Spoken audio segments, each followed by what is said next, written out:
saya mau menjelaskan apa yang disampaikan tadi oleh Dr. Imam tentang perbedaan antara mawaddah dan rahmah dengan satu cerita agar mungkin lebih relate buat pemuda tersesat ini. Jadi gini, ada kisah seorang kakek dan nenek yang sudah berumur 80 tahun, dia menikah kurang lebih 60 tahun, hampir 60 tahun mereka sudah menjalani mahligai pernikahannya. Dan dari awal pernikahan sampai 60, hampir 60 tahun usia pernikahan, salah satu kebiasaan suami istri ini, si nenek ini membuatkan sendiri kopi suaminya. Nah, dulunya dia buatkan, karena kata dia, kopi dimanapun yang saya temui tidak pernah seenak kopi yang dibuat oleh istri saya sendiri. Jadi kopi terenak itu kopinya istri saya sendiri, kata dia. Jadi dia gak mau minum kopi lain. Karena itu dia kalau kemana-mana ngisi seminar sebelum ada pandemi, dia seminar keluar kota, keluar pulau, istrinya diajak. Karena kalau enggak dia gak bisa ngopi. Karena kopi terenak kopi dari istrinya. Karena pas semuanya, gulanya, kopinya, dan airnya. Sampai ketika sudah tua, suatu hari si kakek ini pengen kopi sore-sore. Kemudian ketika pengen kopi, dia minta kepada istrinya. Kemudian kata anaknya, karena ibu sudah tua, kata dia, lebih baik saya saja yang bikinin kopinya. Oh enggak, kata kakek ini, saya gak pernah mau kopi kecuali kopi ibumu yang kau buatkan. Jadi di awalnya itu karena sudah minum kopi maunya dari ibunya. Akhirnya ya ibunya dengan senang dia, walaupun dia sudah ringkih, dia tetap dengan senang ke dapur dan membuatkan, sambil ditemani oleh anaknya karena khawatir takut jatuh atau apalah karena sudah tua. Dan karena sudah penglihatannya sudah tidak normal, si nenek ini, dia mau ngambil gula, salah ke garam. Dia ambil garam itu, kemudian dia masukkan ke gulanya. Si anaknya mau negor tapi gak enak. Ya sudahlah, kata anaknya, biarkan saja. Akhirnya diaduklah itu kopi rasa garam. Dan kemudian disajikan kepada si kakeknya. Kata anak ini, ya sudahlah, nanti pasti cicipi pertama, pasti kerasa garamnya dan pasti akan dimuntahkan lagi itu kopi. Ketika disajikan kepada kakeknya, kemudian diminum oleh kakeknya, diseruput, ternyata bukan hanya sekali, 2 kali dan 3 kali. Sudah kaget si anaknya, kok gak merasakan asin sama sekali. Malah setelah 3 seruput diletakkan lagi itu kopi. Kemudian kata kakeknya, kopi buatanmu dari dulu tidak pernah berubah, selalu enak. Nah, ini yang membedakan antara mawaddah dan rahmah. Dulu kopinya betul-betul enak karena takaran airnya, takaran kopi, dan takaran gula dari si nenek yang masih muda ini pas. Tapi ketika sudah tua, walaupun salah mau ngambil gula, kenanya ke garam, tetap di lidah seorang kakek ini terasa enak. Karena kenapa? Karena sudah ada rahmat, sudah tidak ada tuntutan kepada si nenek ini. Yang ada cinta yang sudah tulus, yang bukan karena hal-hal yang sifatnya materi seperti yang disampaikan oleh Dr. Imam tadi. Jadi itu perbedaannya. Jadi kunci kelanggengan satu rumah tangga itu memang punya kualitas cinta yang basisnya adalah rahmah. Dan sebenarnya itu jalan terseksi menuju Allah Subhanahu wa Ta'ala menurut saya. Karena kenapa? Karena ya kita ini kalau jalur amal itu kayaknya ya repot masuk surga lah. Repot sekali masuk surga. Karena bayangin, Nabi Adam itu melakukan satu kesalahan, dikeluarkan dari surga. Kita yang tiap hari bikin kesalahan kok pengen masuk surga, kan rasanya repot. Masuk surga lewat jalur amal itu repot kayaknya. Bayangin, Nabi Adam itu hanya karena metik 1 buah saja keluar dari surga. Sedangkan kita di pesantren dulu, atau teman-teman yang di pesantren sekarang, hampir tiap hari nyuri buah-buahan di pesantren itu, yang biasanya mangga kalau musim mangga, atau durian kalau musim durian, terus berharap masuk surga. Nabi Adam aja yang metik 1 aja keluar dari surga. Ini apalagi yang banyak nyuri mangga di pesantren itu, mau masuk surga kok rasanya mustahil gitu.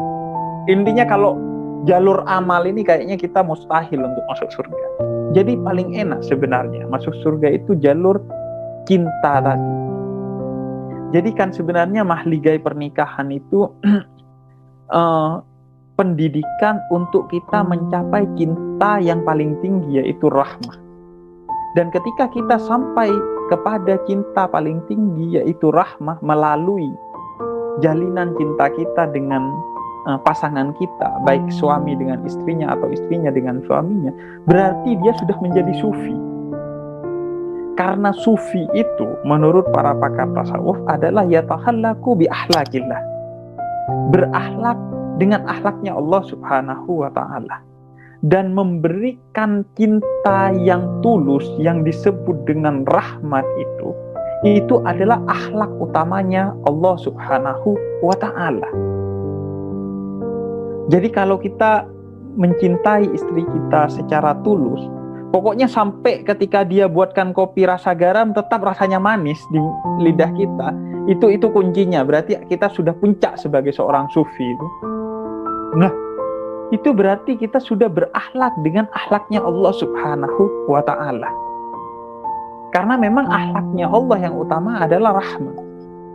Karena itu paling sedikit kan menurut para ulama, sifat dan nama Allah itu ada 99. Itu paling sedikit sudah yang dirangkum oleh ulama. Nah, dari 99 itu kalau dirangkum adalah Ar-Rahman dan Ar-Rahim. Allah paling suka disebut sebagai Ar-Rahman dan Ar-Rahim. Karena itu setiap kita membaca ayat Al-Quran, Allah minta untuk disebut namanya sebagai Ar-Rahman dan Ar-Rahim. Dan Ar-Rahman dan Ar-Rahim itu kalau dirangkum intinya satu, yaitu rahmat. Rahmat itu Allah yang maha cinta. Itu inti Allah dalam memperkenalkan dirinya kepada kita, karena inti sifat yang paling utama dari Allah itu yang maha cinta. Yang itu selalu kita baca setiap hari. Nah, kita ketika sudah sampai kepada cinta yang tulus seperti Allah itu, ya seperti yang tadi diceritakan, garam itu rasanya gula, tidak butuh pamrih lagi. Seperti Allah yang begitu tidak butuh pamrihnya kepada kita, sehingga coba Anda bayangkan, orang ateis pun tetap Allah kasih jodoh. Padahal jodoh itu kan di tangan Allah. Orang ateis tidak nyembah Allah, bahkan tidak percaya kalau ada Allah, tapi Allah tetap kasih jodoh dia. Padahal kalau Allah mau, bisa Allah blokir itu jodohnya. Kalau Allah marah, sampean gak nyembah saya, ya sudah saya blokir lah. Saya gak kasih sampean jodoh gitu. Karena sampean gak nyembah saya, wong jodoh di tangan saya. Tapi kan enggak. Orang-orang yang seperti Coki Pardede, kemudian orang-orang seperti Richard Dawkins, yang ateis itu semua dikasih jodoh sama Allah. Dan saya alhamdulillah sampai sekarang belum pernah ketemu orang yang mati kelaparan karena tidak menyembah Allah. Gak pernah orang tidak menyembah Allah kemudian diboikot rezekinya sama Allah, itu gak ada. Gak pernah saya nemu. Saya yang pernah ketemu orang yang mati kelaparan karena tidak mau menyembah manusia, karena tidak mau menjilat bosnya, karena tidak mau mengagung-agungkan tuannya, karena tidak mau meminta-minta kepada si kaya, seolah-olah si kaya ini tidak berkewajiban untuk membantu orang miskin, sehingga kemudian dia mati kelaparan. Jadi begitu rahmatnya Allah, begitu tidak perhitungannya Allah, walaupun kita tidak menyembahnya, tetap kita dikasih rezeki sama Allah Subhanahu wa ta'ala. Bahkan biasanya Allah ini kan maha asik, kata Suciwo Tejo. Justru semakin kita dekat kepada Allah, semakin Allah kasih banyak ujian. Para nabi dan para rasul itu kan paling banyak ujiannya. Karena kata Allah, kalau mau dekat dengan saya, ya ujiannya harus banyak untuk menilai ketulusan cintanya tadi. Ibarat kita ke perempuan, kalau ingin membuktikan cinta kita, pasti ujiannya banyak, rintangannya. Minimal setiap malam minggu martabak manis 1 bungkus. Itu sudah minim itu sudah. Jadi kalau tulus itu pasti ujiannya semakin banyak. Nah, rahmat itu adalah sifat utamanya Allah, nama utamanya Allah, keinginan pertama. Allah dikenal dan utama dengan cinta tadi. Dan bukan hanya itu, tapi cinta ini menjadi hal yang paling utama dalam setiap ketetapannya Allah Subhanahu wa ta'ala. Dan itu adalah janji Allah di dalam Al-Quran. Kataba rabbukum ala nafsihir rahmah, kata Allah. Allah telah tetapkan pada dirinya segala sesuatu, ketetapannya itu berdasarkan cinta. Sehingga karena saking penuh cintanya Allah kepada segala ketetapannya di muka bumi ini, sehingga seperti tadi yang sudah disinggung oleh moderator, walaupun amal ibadah kita dan dosa kita itu 50-50 nanti di akhirat, tapi tetap Allah masukkan dia ke surga. Karena apa? Karena rahmat, karena cintanya Allah Subhanahu wa ta'ala. Bahkan kalaupun yang lebih banyak dosanya, itu tetap dia bisa masuk surga. Dengan apa? Dengan cinta juga, yaitu cintanya Nabi Muhammad yang kemudian memberikan syafaat kepada orang itu. Bahkan kalaupun dia tidak mendapatkan syafaat, pasti nanti akan masuk surga. Orang yang di neraka itu kan suatu hari pasti akan masuk surga setelah Allah bebaskan dirinya dengan segala siksa atas dosa-dosa yang dia lakukan. Tapi orang yang sudah di surga gak pernah ada ceritanya karena di surga kamu minum bir nanti saya turunkan ke neraka. Kan gak ada, kan itu simbol cintanya Allah. Yang di bawah bisa naik tapi yang di atas gak bisa turun, walaupun aneh-aneh nanti yang di atas itu ngapain di surga itu. Jadi itu kan simbol cintanya Allah. Bahkan neraka itu pun bukan simbol bencinya Allah. Neraka itu Allah bikin karena walaupun dipaksakan, Allah itu inginnya semua orang masuk surga. Tapi kalau orang yang penuh dosa itu dimasukkan ke surga, kasihan kata Allah. Karena Anda pasti akan tersiksa nanti di surga. Contohnya begini. Contohnya seperti anak kecil yang sedang flu. Es krim itu surga, enak. Tapi kalau dimakan saat kita sedang flu, itu akan menyiksa kita. Jadi kenikmatan itu akan menyiksa kita ketika dia diberikan kepada orang yang tidak tepat, yaitu orang yang penuh dosa misalnya. Atau misalnya begini, ada kisah seseorang yang sedang punya rumah baru dengan kolam yang indah. Kemudian dia undang semua temannya untuk datang pesta syukuran rumahnya. Dia punya anak 1, baik masih kecil. Kemudian baru rumah itu dibangun oleh dia. Kemudian ketika ngelayani tamu, anaknya sedang dia gendong, anaknya minta turun, dia biarkan anak itu lepas. Kemudian anak itu bermain dan tercebur ke kolam. Karena sedang ramai, nggak ada yang tahu, akhirnya tenggelam dan meninggal. Begitu meninggal ramai, dia datang, si ayahnya, dia ambil anak itu kolam, ternyata telah mati. Malam itu juga semua tamu diusir, dan malam itu juga kolam itu dihancurkan dan semua rumahnya dihancurkan oleh sang ayah sendiri yang sedang syukuran membanggakan rumah dengan kolamnya tersebut. Jadi itu kan kenikmatan, rumah mewah dan kolam. Tapi karena dia sedang merasa salah karena anaknya tercebur ke kolam itu, kenikmatan itu tidak terasa. Justru dia akan sakit ketika dia ketika dia tetap berada di rumah dengan kolam itu. Karena dia akan terus teringat-ingat kepada anaknya. Nah begitu seorang pendosa, Allah pengen masukkan dia ke surga, tapi kasihan, tersiksa nanti. Orang-orang yang pemuda tersesat ini kalau dipaksakan masuk surga, Anda gak akan nikmat di sana, akan tersesat nanti di sana. Nah jadi neraka pun itu bukan simbol kemarahan atau kebenciannya Allah kepada kita. Tapi neraka pun itu adalah simbol kasih sayangnya Allah Subhanahu wa ta'ala. Agar ketika kita masuk surga, itu benar-benar nikmat di surga. Karena kasihan Allah sama kita gitu. Kan nggak enak nanti Anda masuk ke surga gitu, padahal penuh dosa. Kemudian di sana ada Rasulullah, ada para sahabat, ada keluarga Nabi Muhammad, ada orang-orang soleh. Terus kucul-kucul tiba-tiba Anda masuk. Nah, Anda ngapain ke sini? Kata mereka ini orang-orang mulia. Anda jadi minder nanti. Ibarat kata Anda nilainya 6, tapi dimasukkan ke kelas yang isinya anak-anak pintar yang nilainya 9 dan 10. Nggak enak Anda pasti minder di sana. Pasti dikucilkan, pasti nggak ditemenin. Dasar bodoh ini, jangan-jangan ini masuk jalur sini, jalur nggak jelas ini. Jadi makanya Allah memasukkan orang ke neraka agar dia pantas masuk surga nanti. Bukan karena Allah benci. Kalau Allah memang pendendam, dari awal Allah sudah hajar kita di dunia. Nah, itu sifat segala ketetapannya Allah itu atas dasar cinta.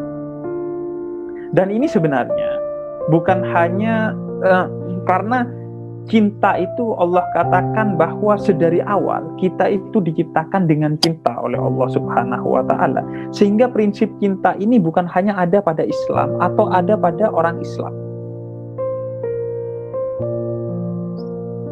Cinta tidak punya agama, namun semua agama memiliki cinta. Oleh karena itu sejak sebelum Islam, di era Yunani kuno, itu sudah dikatakan bahwa segala sesuatu, kata para filosof baik sebelum Aristoteles maupun sampai era Plato dan Aristoteles, itu dikatakan bahwa dunia ini bergerak karena cinta, karena kekuatan cinta. Dan begitu juga Jalaluddin Rumi. Jalaluddin Rumi itu pernah menulis satu puisi, saya bacakan. Akan kusampaikan kepadamu bagaimana Allah menciptakan manusia. Dia menghembuskan ke tanah asal kejadiannya nafas-nafas cinta.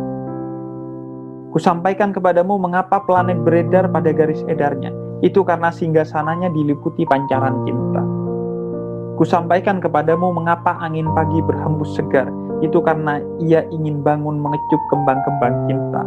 Kujelaskan kepadamu semua teka-teki wujud, jawaban setiap teka-teki tak lain kecuali cinta. Segala sesuatu itu beredar, bergerak, itu karena cinta. Baik menurut orang-orang Yunani kuno, baik menurut para sufi dan tokoh-tokoh Islam, dan menurut Al-Quran dan Sunnah, semua itu bergerak atas dasar cinta.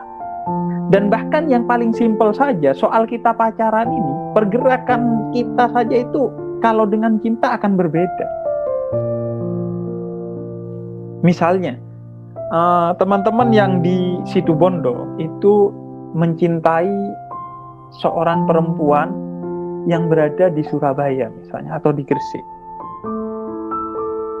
Itu sebelum punya pacar di Gresik atau di Surabaya, itu Surabaya atau Gresik terasa jauh sekali, apalagi kalau naik sepeda motor.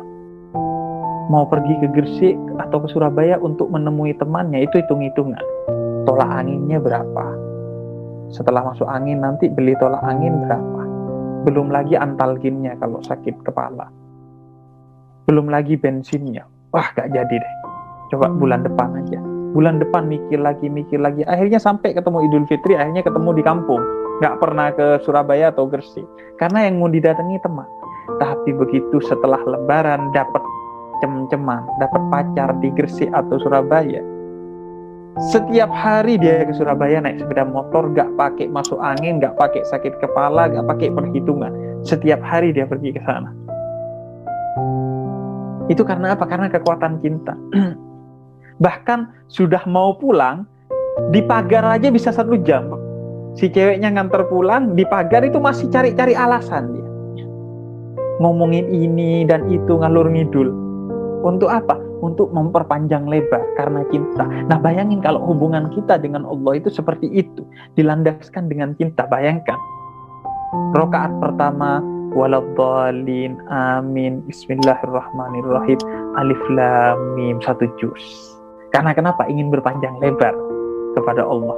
Karena ketika sholat kan kita sedang bertemu dengan Allah, pengen lama dalam pertemuan dengan Allah. Karena sang pecinta sedang menemui yang dicinta. Seperti seorang cewek dan cowoknya di pagar rumah depan rumah ceweknya. Tapi kalau kita kan sekarang sholatnya masih sholat mawaddah tadi, kata Dr. Imam. Sholatnya sholat mawaddah. Dari mana tahu bahwa sholat kita sholat mawaddah? Lihat aja, pasti suratnya kulhu. Suratnya surat Al-Ikhlas pasti. Waladhdallin, amin. Qul huwallahu ahad. Rakaat kedua qul huwallahu ahad. Rakaat ketiga qul huwallahu ahad. Hajar qul huwallahu ahad terus. Kalau perlu rakaat ketiga sholat maghrib qul huwallahu ahad. Gak apa-apa, bid'ah dah kata dia. Yang penting kulhu aja pokoknya. Pokoknya kulhu. Kenapa dia baca surat Al-Ikhlas terus? Karena dia hanya ikhlas kalau baca surat Al-Ikhlas. Selain surat Al-Ikhlas dia gak ikhlas. Terlalu panjang. Jadi beda hubungan kita dengan Allah kalau tidak dilandaskan dengan cinta. Sholat pengen cepat selesai. Zakat perhitungan. Mau naik haji dibandingin sama bangun rumah dan lain sebagainya. Nah, hubungan Allah kepada kita itu diasaskan kepada cinta, tadi sudah saya katakan. Sehingga warahmati wasy'at kullase wa taghlibu ghadabi. Rahmatnya itu kata Allah meliputi segala sesuatu, dan saya sambung dengan hadis bahwa bahkan meliputi murkanya. Tadi sudah saya jelaskan bahwa siapapun Allah beri rahmat, mau ateis diberi rahmat, diberi cinta, dan murkanya pun dasarnya cinta. Nerakanya tadi kan dasarnya adalah cinta, bukan karena benci. Nah, karena Allahnya maha cinta, maka nabinya pun Rasulullah juga adalah Nabiur Rahmah, nabi yang penuh dengan cinta kasih. Beliau adalah Nabiur Rahmah, dikenalnya dengan sifat Ar-Rahmah, nabi yang penuh cinta kasih. Saking penuh cinta kasihnya beliau, sampai seperti yang diceritakan Dr. Imam tadi, sampai Anda gak akan pernah ketemu di hukum Indonesia atau hukum manapun yang namanya delik akwal. Yang ada itu delik aduan. Anda melakukan kesalahan, zina misalnya, atau mencuri, diadukan oleh orang lain. Oh, si A atau si B mencuri, dilaporkan Anda ke polisi. Namanya itu delik aduan. Belum ada yang namanya delik akuan. Cuman di zaman Rasulullah ada yang namanya delik akuan. Apa delik akuan? Mengaku. Yang mencuri mengaku. Bayangkan kalau di Indonesia ini banyak orang yang deliknya delik akuan, pencuri mengaku. Oh, pasti penuh penjara itu. Penuh penjara. Tapi hanya Rasulullah yang bisa membuat orang mengaku dan memaksa minta dihukum. Bukan meminta dihukum, tapi memaksa minta dihukum. Ada seorang, di kisah lain ada seorang perempuan datang kepada Rasulullah. Ya Rasul, saya zina. Oh enggak, kata Rasul, paling kamu cuman khayal saja. Oh enggak, saya beneran Rasul. Sampai 3 kali Rasul dikisahkan berpaling, sampai 3 kali tetap perempuan ini ngaku. Ya sudah kalau gitu, ini buktinya saya hamil Rasul. Ya sudah kalau gitu, setelah 9 bulan kamu kembali, setelah anakmu lahir, karena yang dosa kamu bukan anak. Oke, 9 bulan balik lagi nih wanita ke Rasul. Rasul, ini anak saya sudah lahir. Kemudian kata Rasul, ya sudah, susui selama 2 tahun yang menjadi haknya, barulah kamu kembali. Setelah 2 tahun balik lagi perempuan ini, dan anaknya sudah pegang roti sebagai simbol bahwa dia sudah tidak minum susu lagi. Menurut para ulama, sebenarnya Rasul pengennya orang ini, perempuan ini gak balik lagi karena keikhlasannya dalam bertaubat. Tapi perempuan ini dengan tulus tetap kembali dan mengaku bahwa dia berzina. Bayangkan, apa yang menggerakkan perempuan ini sampai 2 tahun lebih terus mengaku dan datang kepada Rasul? Apakah karena dia terbebani oleh kesalahannya? Enggak, tapi karena dia begitu mencintai Allah dan Rasulnya, sehingga dia merelakan dirinya untuk dihukum atas kesalahan yang dia lakukan. Dia malu ketemu Allah dalam keadaan masih kotor sebagai pezina. Dan akhirnya orang itu dihukum oleh Rasul, dan kata Rasul, tobatnya wanita ini jika dibagikan kepada orang semadinah, maka orang semadinah masuk surga semuanya. Karena keagungan tobatnya orang ini. Karena tobatnya, tobat atas dasar cinta. Jadi Rasulnya Rasul yang penuh cinta kasih, sehingga orang sangat mencintai Rasul. Saking begitu cintanya Rasul kepada umatnya, sehingga kemudian ketika Rasul dalam salah satu riwayat dimintai 3 permintaan yang pasti dikabulkan oleh Allah Subhanahu wa Ta'ala. Yang pertama kata Rasul, ampuni umatku. Kemudian yang kedua kata Rasul, ampuni umatku. Kemudian yang ketiga kata Rasul, beri aku syafaat untuk memberikan syafaat berupa ampunan kepada umatku kelak di akhirat. Di akhirat, ini walaupun Anda tersesat sudah nanti, di akhirat itu Rasul masih mau mengampuni, bayangkan. Makanya modal masuk surga lagi-lagi jangan cuma amal, perbanyak sholawat, maulidan, perbanyak qasidah kepada Rasul dan teladani akhlaknya Rasul, agar nanti Rasul ngasih voucher kepada kita. Ini voucher, silakan masuk surga, jalur voucher. Kalau yang jalur amal itu biarkan mereka yang kembali kepada Al-Quran dan Sunnah aja. Kita nggak pede untuk kembali kepada Al-Quran dan Sunnah, karena Al-Quran dan Sunnah itu terlalu luas bagi kita. Itu nggak yakin lah saya dan para pemuda tersesat ini masuk surga jalur amal, ini nggak yakin.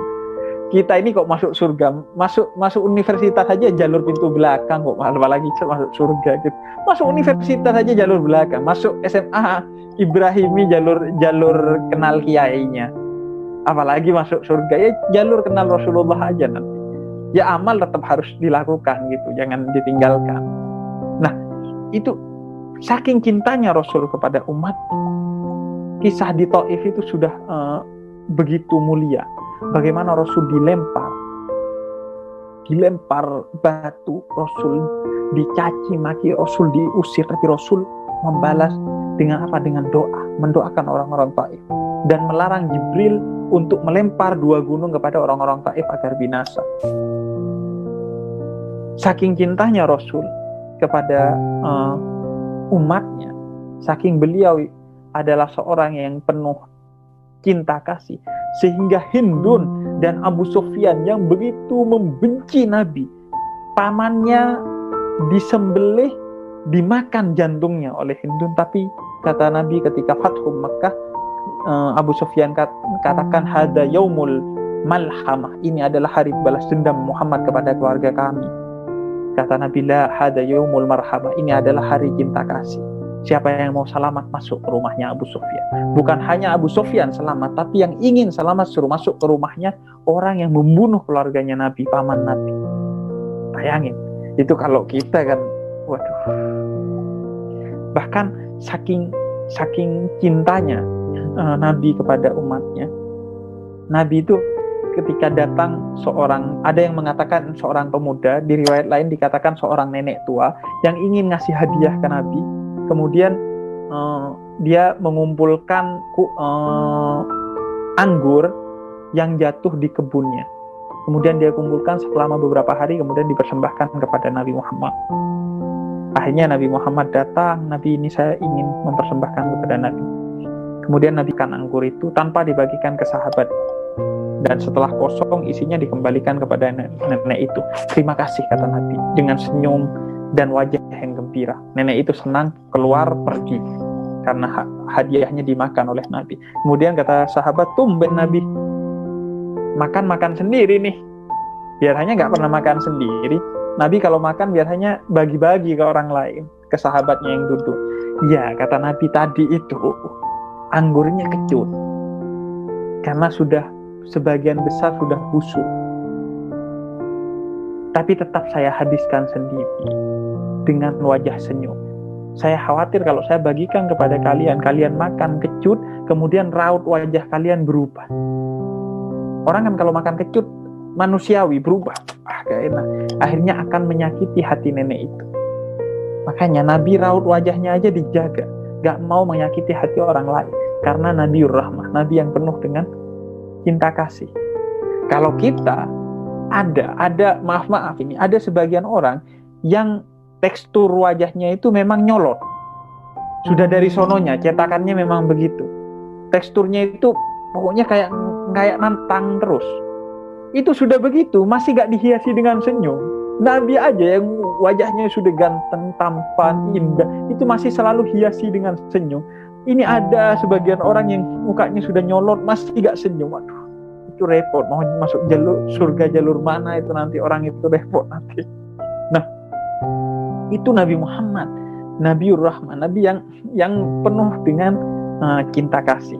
Karena itu maka kita sebagai umatnya Nabi Muhammad tidak akan sampai pada satu kemuliaan kalau rasa cinta dalam dada kita itu hilang.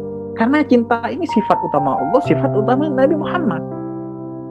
Karena itu Habib Abdul Qadir Jeddah, Abdul Qadir Jeddah pernah setelah turun sholat Jumat, beliau khutbah diantarkan oleh para muhibbinnya, kemudian sampai ke mobil, muhibbinnya nutupin pintunya, menutupkan pintunya kan.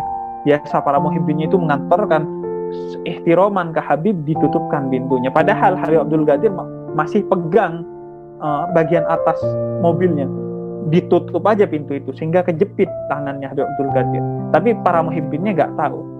Dan Habib Abdul Qadir gak bilang apa-apa. Habib Abdul Qadir tetap senyum dan akhirnya jalan mobil itu. Jalan supir jalan dengan senyum. Kemudian sampai 1 kilo kata Habib Abdul Qadir, berhenti supir. Loh, kenapa Habib, ini saya mau buka pintu karena tangan saya kejepit. Ya Allah, berdarah. Kemudian kata supirnya, kenapa gak bilang dari tadi Habib? Kalau saya bilang tadi di tengah muhibbin saya pasti akan kecewa. Pasti akan bersedih. Pasti akan berat hatinya. Bayangkan dia sudah melukai orang yang dia sangat cintai. Saya gak mau itu ada di hati orang itu, sehingga saya nunggu pergi dulu. Ini pengikutnya Nabi Muhammad, menjaga orang agar selalu bahagia, menebarkan cinta bahkan kepada orang yang membencinya sekalipun. Maka ini pesan penting bagi kita bahwa Islam itu cinta. Apalagi Islam itu kalau bukan cinta, kata Sayyidina Ja'far Shadiq, cicitnya Nabi Muhammad Sallallahu Alaihi Wasallam. Jadi semuanya pokoknya cinta. Nah, ini yang menjadi pesan bagi kita, bahwa kita sekarang, sebagian kita sering menjalani Islam itu tidak dengan cinta. Islam itu seolah-olah hanya sholat, puasa, zakat, haji sebagai sebuah ritual. Dasarnya tidak dengan cinta. Sehingga akhirnya apa? Akhirnya sholat dijalankan sebagai ritual. Akhirnya nggak dapat apa-apa dari sholatnya. Bisa kenapa ya kok STMJ? Sholat terus maksiat jalan. Iya, karena sholatnya hanya dijalani sebagai ritual. Nggak dijalani sebagai pertemuan dengan Allah Subhanahu wa Ta'ala. Bayangkan kalau dijalani sebagai cinta antara pertemuan kita dengan Allah Subhanahu wa Ta'ala. Saya kasih contoh begini. Anda kalau mau ketemu dengan Pak Jokowi saja, presiden kita, nggak kira Anda pakai pakaian yang seenaknya gini. Pasti pakai pakaian yang bagus, pakai parfum yang bagus. Ini Anda mau ketemu Allah, kadang wudhunya aja nggak sempurna karena takut hilang ngantuknya kalau subuh-subuh di masjid itu. Kemudian mulutnya masih bau, gak pakai parfum. Bismillahirrahmanirrahim. Alhamdulillah. Padahal ini mau ketemu dengan zat yang menciptakan Pak Jokowi. Anda mau ketemu Pak Jokowi subuh, pasti gak kira gitu. Pasti rapi. Artinya tidak didasarkan oleh cinta. Sehingga Sayyidina Ali Zainal Abidin, cicitnya Nabi Muhammad, beliau pernah pingsan setelah wudhu dan mau sholat, beliau pingsan. Setelah bangun dari pingsannya, sahabatnya nanya, kenapa tadi pingsan? Bayangkan, saya akan bertemu dengan Allah Subhanahu wa Ta'ala dalam sholat saya. Jadi gak mungkin saya tidak merasakan debaran yang tinggi sehingga akhirnya saya tadi jatuh. Jadi haji, begitu juga haji. Orang Indonesia ini 140.000 setiap tahun haji, belum yang umroh. Totalnya jutaan mungkin setahun kalau dihitung dengan yang umroh. Tapi dapat apa pulang-pulang? Dapat apa-apa. Cuma dapat 1 gelar haji buat disombong-sombongi. Yang kedua, oleh-oleh haji. Itu pun oleh-oleh hajinya kayak gelar hajinya palsu. Belinya di Tanah Abang. Nggak di Ka'bah itu belinya, nggak di Mekah. Belinya di Tanah Abang, bahkan sebelum berangkat beli. Jadi karena tidak didasarkan oleh cinta, akhirnya nggak dapat apa-apa. Jadi penting sebagai pesan terakhir bagi saya, nanti bisa dilanjutkan di tanya jawab, bahwa utamanya Islam itu adalah cinta. Sholat, puasa, zakat, haji, apapun dari ritual kita, kalau tidak didasarkan karena cinta kepada Allah, maka itu palsu, dan karena palsu, dia tidak akan mendapatkan rahmat, tidak akan mendapatkan cinta dari Allah. Ingat, surga itu bukan karena amal kita, kata hadis Nabi, tapi karena rahmat, karena cintanya Allah kepada kita. Jadi dia hanya bisa dibeli dengan cinta juga. Mata uangnya adalah cinta. Kalau kita sholat tanpa cinta, maka Allah akan bayar sholat kita sesuai dengan ritual itu sendiri. Misalnya diberi harta di dunia dan lain sebagainya. Tapi kalau sholat kita didasarkan atas cinta, maka ia yang akan mengantarkan kita kepada surga. Karena mata uang masuk surga itu adalah cinta, bukan yang lain. Itu mungkin sebagai pengantar, maaf kalau terlalu panjang karena terlalu asik banyak bercerita tentang Rasulullah. Kurang lebihnya mohon maaf. Assalamualaikum warahmatullahi wabarakatuh.